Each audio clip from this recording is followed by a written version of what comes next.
Action.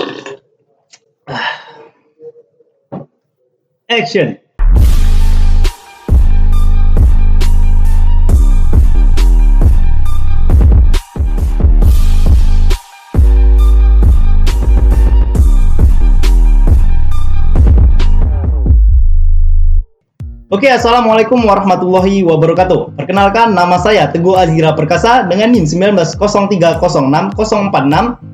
Saya berasal dari Prodi Peternakan. Nah, di video kali ini saya akan menjelaskan yaitu terkait dengan metabolisme pada ruminansia. Nah, sebelum kita jauh mengulik apa saja sih proses atau metabolisme yang terjadi pada ruminansia, tentu kita harus mengetahui contoh-contoh atau ternak apa saja sih ruminansia itu. Nah, teman-teman, jadi ruminansia itu contohnya seperti kambing, domba, kerbau, dan lain sebagainya. Nah, jadi sumber nutrien utama mereka itu ada 3, teman-teman. Yang pertama ada karbohidrat, yang kedua ada protein, dan yang terakhir ada lipid atau yang biasa kita sebut lemak. Nah, tentu saja ketiga sumber nutrien itu memiliki proses atau metabolisme tersendiri, teman-teman.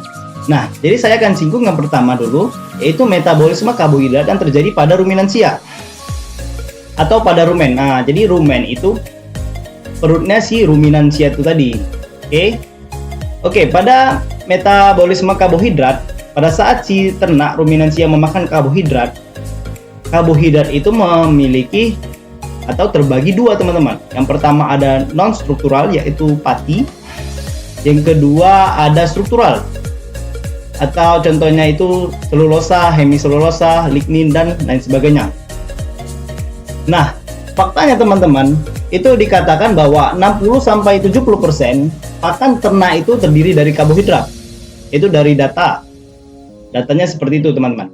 Jadi kita kait kembali ke metabolisme karbohidrat itu tadi.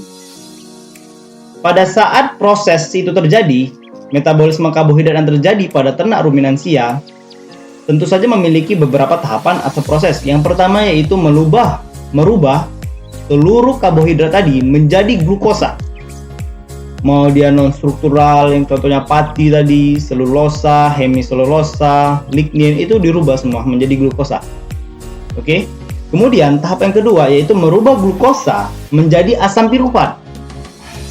Nah, kemudian yang terakhir, ini dia yang paling penting, yaitu merubah asam pirufat menjadi VFA, volatile fatty acid.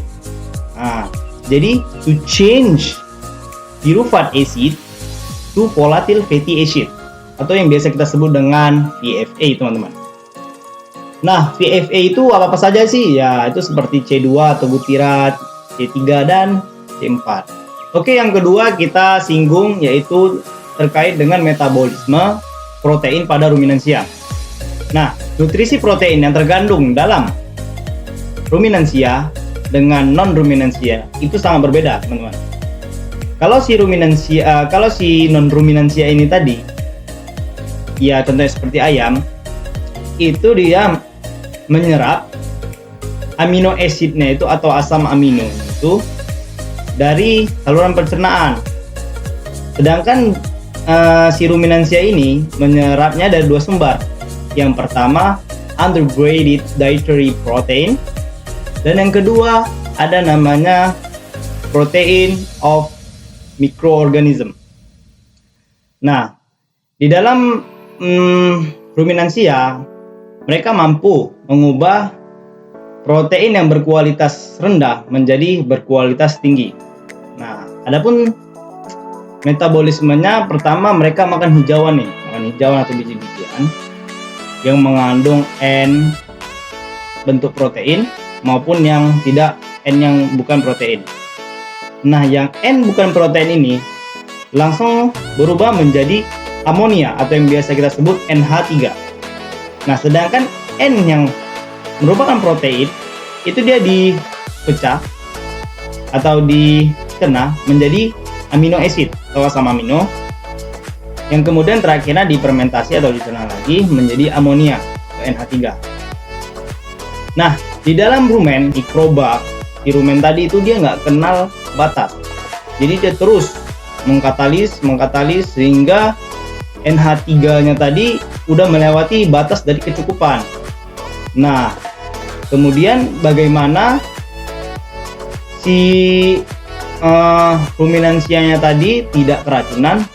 Nah, NH3-nya tadi itu diseraplah oleh dinding-dinding rumen tadi.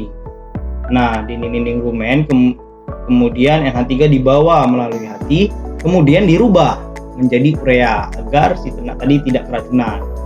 Nah, ada kala si urea tadi tembak lagi dia ke rumen, dan ada kala dia terbuang bersama urin. Oke, yang ketiga yaitu terkait dengan metabolisme lemak pada ruminansia. Lemak pada pakan ruminansia itu terdiri dari hijau-hijauan, terdapat pada hijau-hijauan, dan biji-bijian atau konsentrat. Nah, konsentrat tadi itu kaya akan kandungan trigliserida yang paling banyak yaitu asam linoleat. Jadi pada proses atau metabolisme lemak ini pada ruminansia itu ada dua proses yang sangat penting dan dua proses yang sangat besar, teman-teman. Yang pertama yaitu lipolisis, yang kedua ada biohidrogenasi. Oke, kita akan masuk ke dalam proses lipolisis. Nah, proses lipolisis itu merubah trigliserida atau TGA tadi menjadi asam lemak. Yang kedua, dia merubah menjadi gliserol dan galaktosa. Nah, gliserol dan galaktosa ini dirubah menjadi VFA atau volatile fatty acid. Nah, kemudian yang kedua kita masuk ke dalam tahapan biohidrogenasi. Nah, di dalam proses biohidrogenasi ini merubah asam lemak tidak jenuh menjadi asam lemak jenuh. Kemudian ada proses konjugasi di mana dia merubah asam lemak tidak jenuh tadi menjadi asam lemak konjugasi. Oke, mungkin itu saja paparan materi dari saya. Lebih kurangnya saya mohon maaf. Dari topik wadidaya. Wassalamualaikum warahmatullahi wabarakatuh. See you. Bye.